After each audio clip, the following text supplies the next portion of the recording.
today, and it is my privilege to introduce Nick Glimsdahl. He's revolutionizing the way we think about the customer experience and customer service. And we're all pretty much, if you work, you are somewhere in the customer service industry. And also, if you don't, you are a customer yourself. So just think about the way things maybe have changed a little bit. Nick has taken the podcast world by storm. He does have a hit show, Press 1 for Nick. And it's among the world's top 2.5% of podcasts. So that's pretty amazing. He's garnered a massive following, and it's made him a household name in the world of customer experience. So I want to go ahead at this time and turn it over to Nick. Welcome. Thank you for being here. And we'll get your PowerPoint up. Thanks so much. I'm going to push this off to the side. I'm a little bit taller than the rest of the crew, but hey, thanks so much for allowing me to come up and speak. And Dana, she corralled me a couple times, and we've met a long time ago. And matter of fact, we both lived in Bloomington, Illinois at different times, I think. Maybe we crossed paths for about a year, didn't meet each other there, but we all know that Columbus, Ohio was way better than Bloomington, Illinois. So with that, I'm going to talk a little bit about customer experience and some of the people who've influenced me on that customer experience journey. So the first question I got for everybody is, what in the heck is customer experience? It sounds really fluffy, right? The pixie dust and fairy tales, customer experience. Who's got an idea about customer experience? What does a customer experience mean? Yes, sir. How you feel after you've encountered whoever it is that you're talking to from the company or something? You're stealing my slides. Who else? Anybody else? Yeah. Well, it's the experience of walking into the place, you're checking out the cleanliness, the displays and so forth, that visual. Got it. One more. Well, how easy is it to get from where you are to where you want to be? And I'll say right today, I was thinking about this actually right before I came in here, because Google is terrible. How do you really Google. You know what, I'm going to go back to a flip phone. I'm so sick of Google. Last one, yeah. So I think you can do everything you can to be proactive in customer service, but you're not always going to hit it out of the ballpark, right? And because I'm in hotel service, so it's how you recover. So that's what we try to teach our staff, is we try to anticipate that there's going to be something that goes wrong with maintenance or housekeeping. The key is in how can you recover. So that guest, had a bad experience, but how can you turn it around?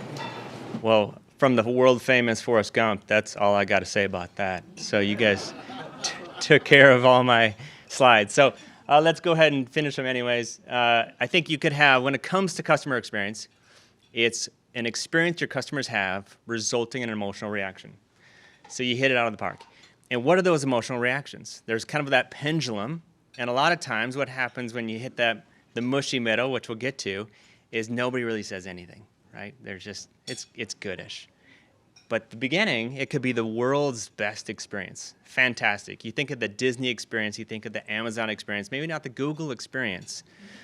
But sometimes they make you feel known and valued. They personalize the experience. When you interact with that company, they know who you are, they know the last interaction you had with them, and how they can help you reduce that friction. Or you could have, when it comes to the exceptional experience, don't judge that selfie, I know everybody's looking. When it comes to your best customer experience, who has had the best customer experience in the last 6 months?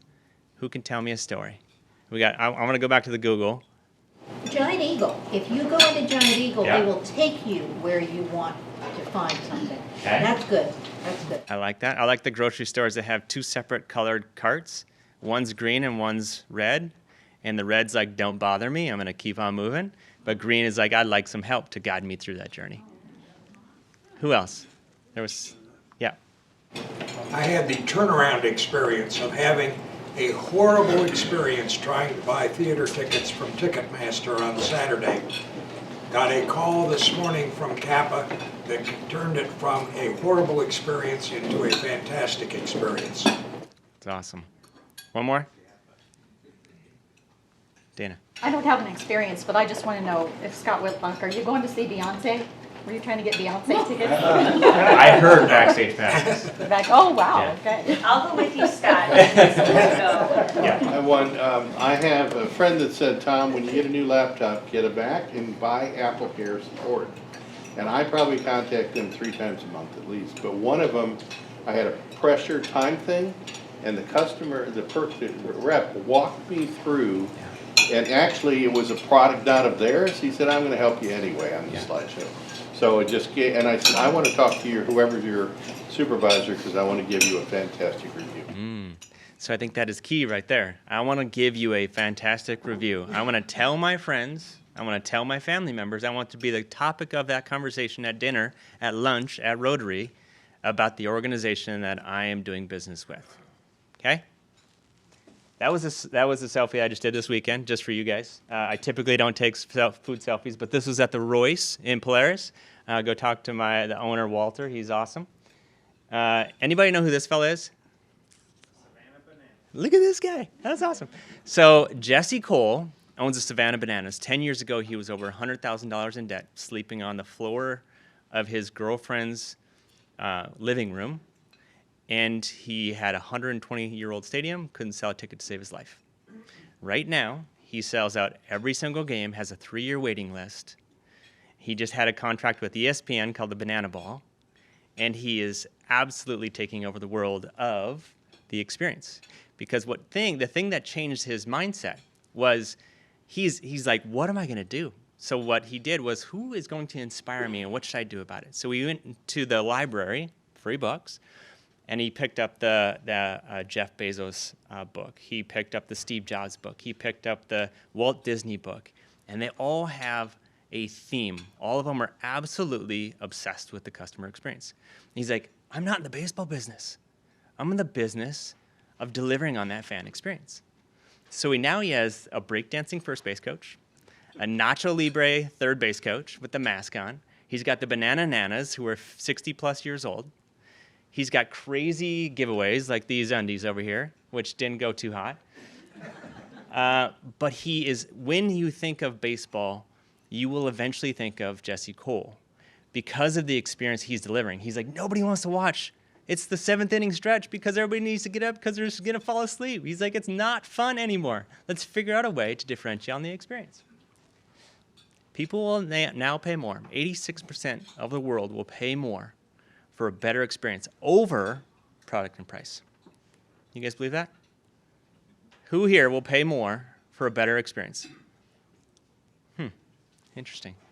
We got one non-believer, and I'm going to pull shenanigans. So what keeps you guys coming back, right? Is it product? Is it price? Is it service? Is it because you feel known and valued? Or is it something else? It's because it's the only game in town. Google, yes. Well, don't answer this, but why do you guys right now keep coming back to Rotary? Think about that.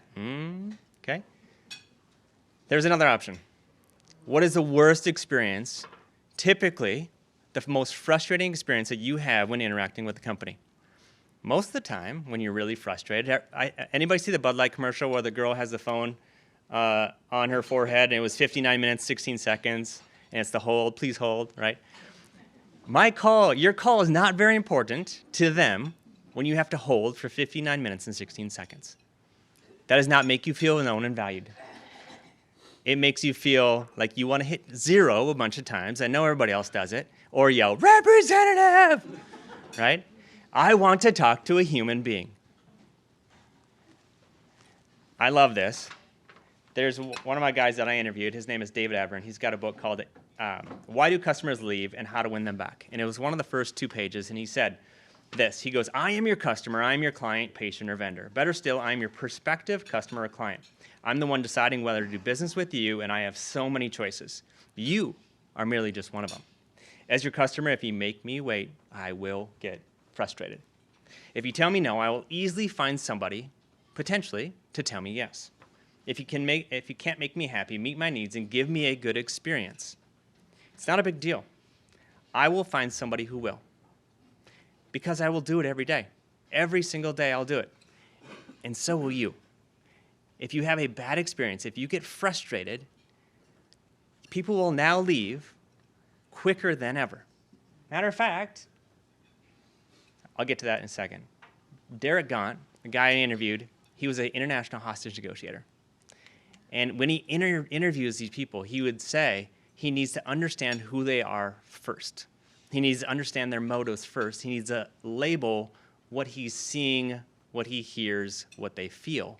Because until they feel known, until they feel understood, until they feel heard, they're not willing to flip the script and understand and be heard. He says, unaddressed emotions never die. And he said on the podcast, I was like, what? Like, that's deep, right? That even in your personal life, unaddressed emotions never die. Who has ever had an argument with their spouse? Yeah, me neither. Unaddressed emotions never die. 96% of the world will leave on one bad experience.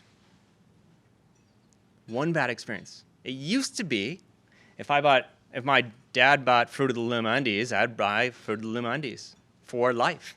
If my mom bought Tide soap, I'm buying Tide soap for life. It's not that way anymore. People have one bad experience. Google, I'm gone. I'm going back to my flip phone. And then there's the medium, the mundane, the meh is what the millennials say. The okay. You know what I call these guys? I already talked about somebody here. Is the silent killers. They're not going to get frustrated.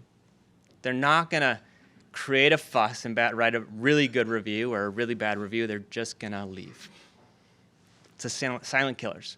You do not go to your dinner table and say, how was your experience at Rotary? And what do they say? It was fine. Fine? Fine is the F-bomb in customer service, in customer experience. Do not be fine. Shep Hyken said, a guy, he was on my podcast, he's like, fine is the F-bomb. I was like, I love that. Taking it. Shout out, Shep. So the question I got for you is, how do you make them feel? See, you're stealing my slides over there. How do you make them feel? And what does that journey look like? Maya Angelou said this. They may forget what you said, but they'll never forget how you made them feel.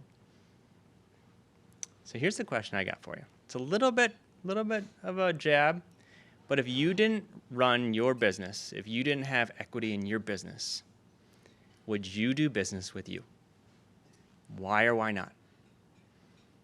Where are those friction points? That's not comfortable, is it? Albert, me and him are close. He says the problems that exist in the world today are not solved by the level of thinking that created them. You can't think about the things that you've done in the past to solve for the business needs of tomorrow and the business experiences of tomorrow. Does this look familiar? All of these, where is the customer's experience? Where did they not listen? Blockbuster could have bought Netflix for pennies on the dollar. We got this. People are always going to come into our stores. Got one for you, Schettinger. What will kill your business?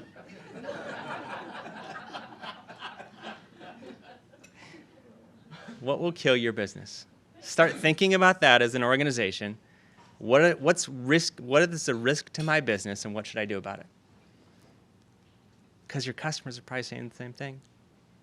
That's where those friction points are. Truly understand that customer journey from the very beginning to the very end, to the happiest customers, the most frustrated customers. Understand them, walk in their shoes. Somebody else said that. Walk in their shoes. Guy I interviewed too, his name is Roger Dooley. He wrote the book called Friction. He said, put your friction goggles on. Grab your metaphorical WD-40 and try to figure out the ways that where you can take that friction points and understand where those are and spray into that WD-40 into those cracks. I used to do that when I was first a kid. When I first found out about WD-40. And I was like, this thing You have this door and these little handles and I'd spray the entire house inside my house. My parents weren't too happy when they smelt it inside the entire house. But metaphorically, do this to the customer journey. Understand your customer journey. And I'll leave you, I think it says something awesome. But Marty McFly says your future is whatever you make it. So make it a good one. Thank you.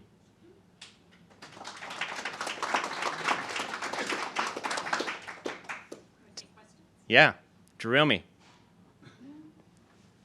I just want to tell you an experience. One holiday in another city, I wanted to do holiday work. And so I went to Macy's. They were looking to hire somebody to train. So I can do that. So the manager, general manager of the store says, no, I have something better for you. And I'm like, I'm not standing behind a register. I don't want to be on a, amount of sales. No. She comes back and says, I want you to be the ambassador of the store. And I was like, what's that? Like, she said, I want you to make sure that everybody that leaves Macy's is happy. And I was like, really?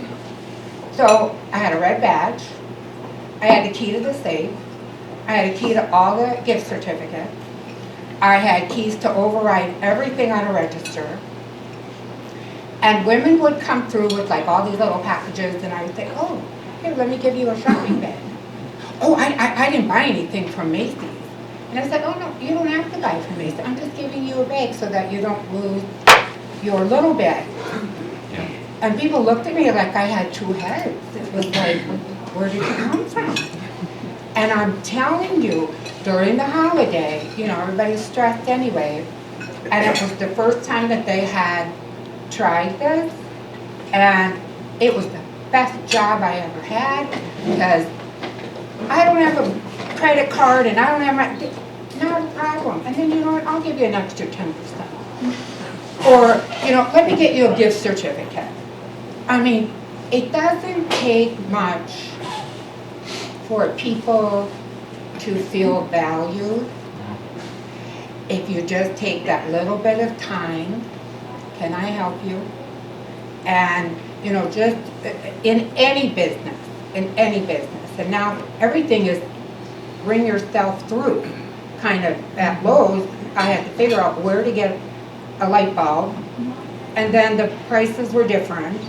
Then I went to the register to ring it out, and I said no. Then I had to call the man, it was like, oh my God, 20 minutes to buy a light bulb? And I'm doing all the work, and you're getting paid, kind of thing. So it's kind of frustrating, and I always go back to that when I was the ambassador. And if somebody's trying to treat me negatively, I just turn it around. Are you having a bad day? I don't mean to bother you, I know this is your job. But, so, customer service, I'm telling you, people just went ballistic because they had somebody there at that point in time. And that's all people really want. They want to be valued at that. Their reason for being in the store, is valued, and they should be appreciated for coming in the store or wherever it is. Yeah, I like that. For the next question, I got similar. There was a lady out of Home Depot off of 23. She had been there for 32 years, and she sat up front. I haven't seen her in the last 6 months, but she sat up front, and she would say, "Can I help you?" It was Peggy. And I was like, "Hey, Peggy." And I would try to start challenging her. And every time she'd be like, "Aisle 26, halfway down on the right, go past this." And I was like, yes, this is amazing. So I want Peggy in every single store across America so they can help me. Yes, sir. About 10 years ago, a consultant wrote a book about the most important question, and it was about engagement. Maybe you can help me with who that was. And how does engagement relate to what you're doing? The most important question is, would you recommend this vendor to another? So was it Fred Reichel? Yes. He was on my podcast too. So Fred Reichelt was, would you recommend, he has the NPS score. Would you recommend us to somebody else, to your friend? And I think the more you're engaged, the more you understand the customer, the more you listen to your customer, the more you collaborate with your customer, the more you pay attention to the journey that they're on and bring them into that conversation. There's a lot of organizations that tend to say this is what the customer wants instead of actually specifically asking the customer. Sometimes that whiz-bang technology isn't what the customer wanted. They wanted something completely different. And so I think it's very important that you need to be engaged with that customer before to enhance that customer experience. But Fred Reichelt, he's great. Yeah. I'd love to hear how you got in the podcast world. Yeah. What was your inspiration, and what's the customer experience you provide on podcasts? Yeah. So which one do I want to answer first? How I got into podcasts. There was something small called this pandemic. And in May 2022, I was like, well, I could be like everybody else and say, let me buy you a virtual coffee. Let me have you attend my webinar. Let me bombard you with phone calls and emails, or let me try to find ways to add value. So I chose the latter because I figure that's less weird, and people would want to kill me, which isn't great.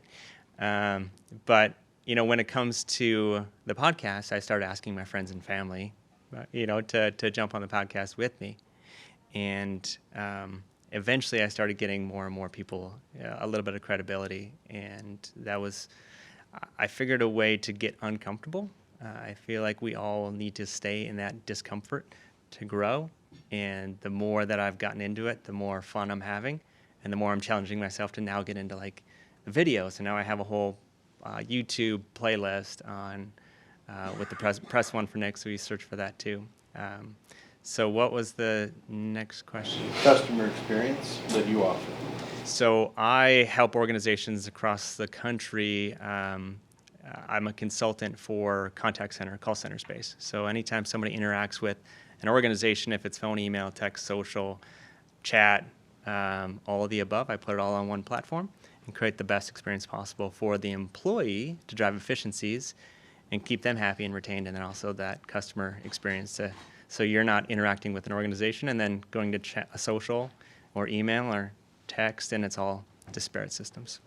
And with your podcast, people, what category? Fantastic, fine, or good?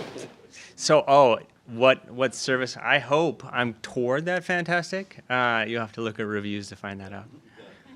I don't think I've gotten a 4-star yet, but please don't be the first one. Go ahead, Dave. So I love that you said about making it an easy experience for the employee, because they're in a better space than they're an engaged employee to offer a better customer service experience. But many companies pay their call center reps or their chat reps like almost nothing, and it's a very, very hard job. So what's your thought process on that? Like really they have to try to adapt to different people, as you were saying earlier, and then turn around the upset ones. I think it's a hard job. So I think customer service is one of the hardest jobs, and it's also one of the most important. They are the front line to your business. They are the ones that are listening to your customer and addressing their needs at the most critical time. And if they're not hearing what that other person is saying, then one of the other person that I interviewed was Chris Voss. Anybody know who he is? He's also he worked for the FBI for a bunch of years, and yeah. So he talks about labeling. So address what's not being heard. So it sounds like, it seems like, it feels like you're struggling. Sounds like we didn't meet expectations. So hearing that point, I think that with that being said, the old analogy goes, as a married guy, if mom ain't happy and nobody happy, and the same is true with your employees and that customer service rep, because they are a direct reflection of the rest of your team. And so I think you should pay more. I think that you should also cross-pollinate, so allow them to go into separate departments and allow separate departments to come back into this customer service. Amazon's executive twice a year has to go into the customer service department to truly understand that organization. And I think that really helps understand where those pain points are, because then they're fumbling around and trying to, it's like the guy I interviewed, he was the CEO and president of Starbucks, Jim Donald. He's on the board right now of Nordstrom's and Albertsons. And every single company that he would work with that was getting ready to go bankrupt, he would flip it around.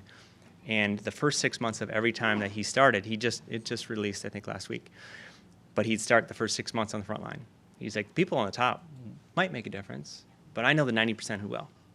And if I don't truly understand them, then I know that I can't make a difference.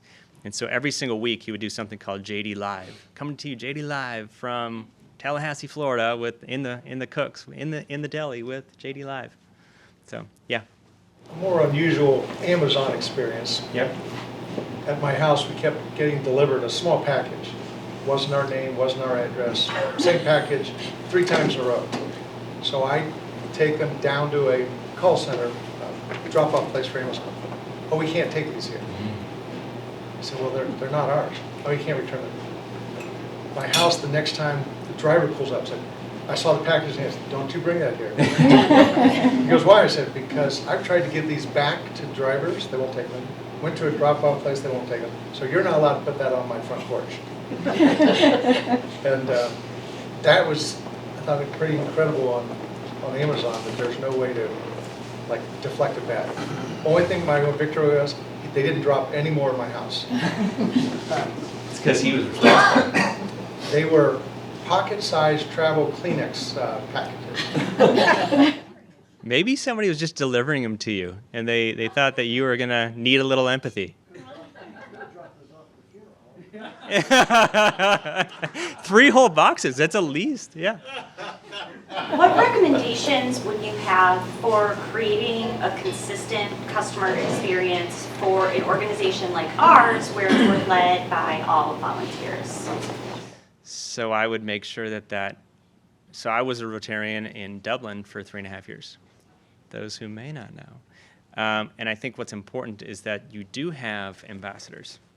I think that if you truly understand what that journey is of that potential person who is brand new and getting ready to start back up, talk to people like that fella and say, what was that like? Where were the friction points? Where did you maybe not communicate with me? What value could I get from you on that journey? And then what's next? How else can I help? One thing that I tried to be part of, I wasn't the main champion of it, but when there's prospective people, there's always that champion that kind of brings them along, right? He was up and you bring somebody along, but what else? Who else is going to be there when you do sign up?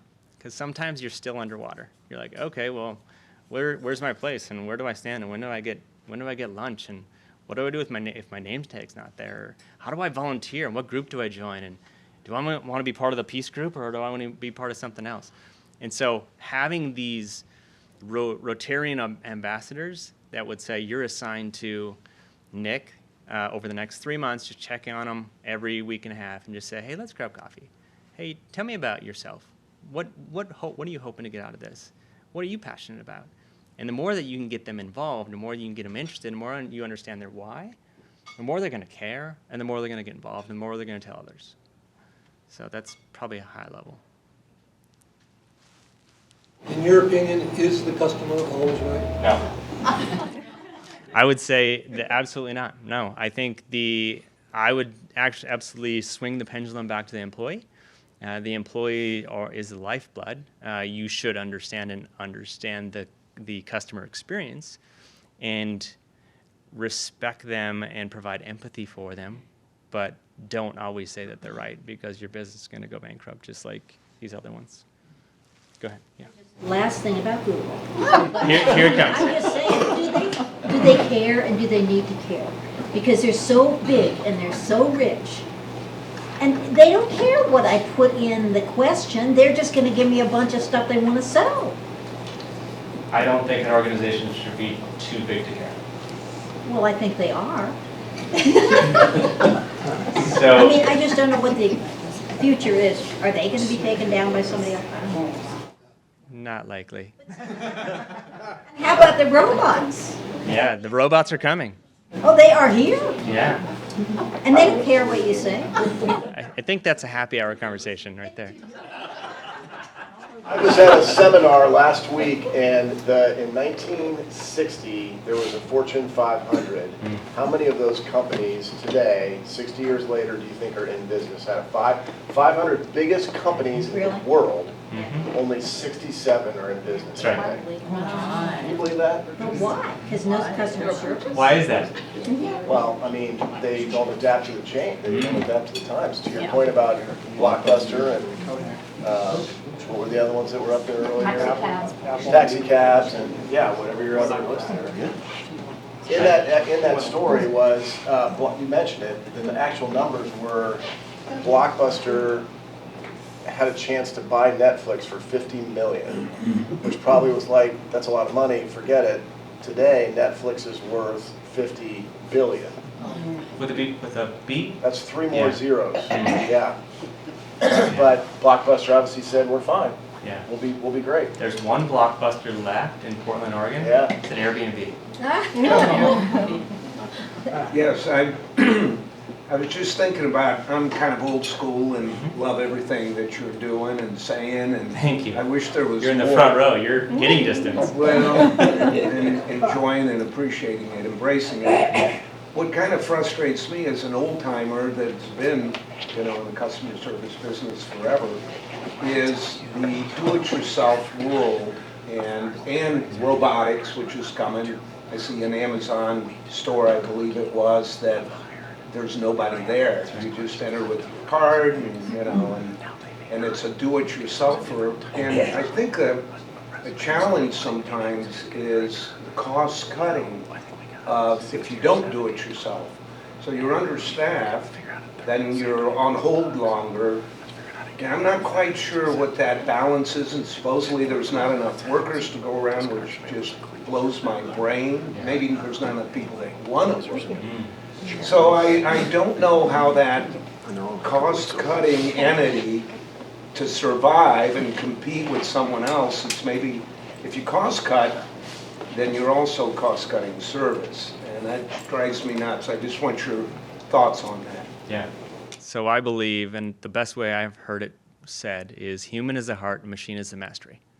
And so what that means to me is the mastery. Machine does a lot of the work on the back end. They can take a lot of that automation and drive that efficiencies for the person who's trying to help you. When you need empathy, when you need an actual human being because you're frustrated with your cable, nobody calls the internet company happy nowadays. But when they're interacting with you, they know who you are. They are dealing with you as a human. They're not interacting with 27 applications at one time, trying to ask how the weather is in Columbus, Ohio, because they're stalling. But they are actually trying to solve your problems. And they're also not measured on, average handle time. Average handle time is the worst metric from my perspective possible because you're measuring on the handle time of the employee. It's like what they used to do at McDonald's, where they'd have the check down at the drive-through of how long you get to interact with that customer. So you're flying through, who knows if things are correct. Same thing with customer service. So I would think that you can drive a lot of automation on the back end. A lot of organizations, a lot of people, as consumers, sometimes if I just want to reset my password, I can do that through chat. I can do it through self-service. Potentially, if I want to make a payment, I can still do that inside the IVR where you're calling the 1-800 number and they're like, hey, it looks like you're 60 days past your payment. Would you like make a payment for $60.26? If yes, please say yes. If you want to talk to a human, give them that ability, but don't obviously, I was talking to somebody else here earlier and I was like, don't hide your 1-800 number. If somebody actually wants to talk to you, don't remove a channel just because somebody wants to talk to you, but don't add 100 channels either because it's available, right? Understand what the customer experience is and what they want and what service and channels they want, and then address those as needed based off of priority. I'm off the roll, and how did OSU President Johnson fail to satisfy her customers? It might need to be another happy hour question. Yeah, I'll pass on that one. Yeah. How do you get businesses to measure? Because whether customer service is bringing you more business is hard to measure, but how do you like apply a metric to it?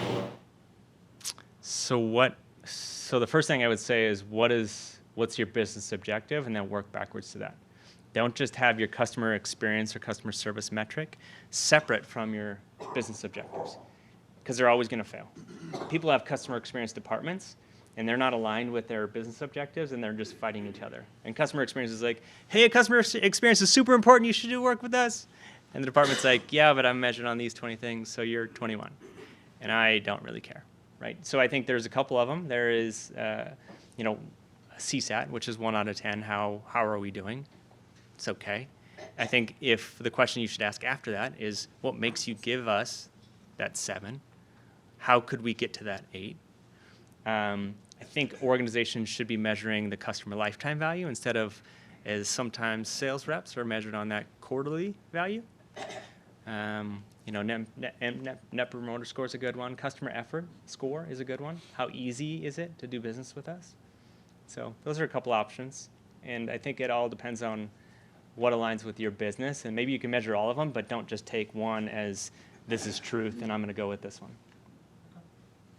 One of the issues with the measurement is so many of the measurements that companies have, especially the auto industry, is if you don't give them the perfect one, then they take money away from the people who are actually providing the services. They're not designed to improve the service or change the service, because all they do is look in the mirror, management by mirror, what we've always done. And I think customers also have to look at it that way too, because we're always expecting what we used to get.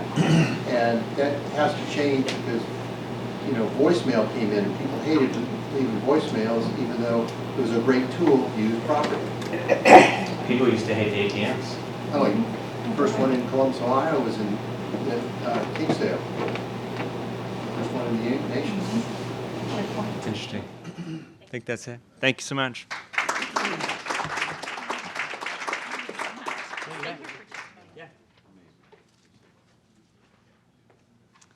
So, Nick, I got to get my stool back. Oh, yeah. You won't be able to hear me. Come on back up. We would like to thank you for being here, and this is a Rotary Peace Candle. So if you've ever wondered what peace smells like, burn this, and that's what it smells like.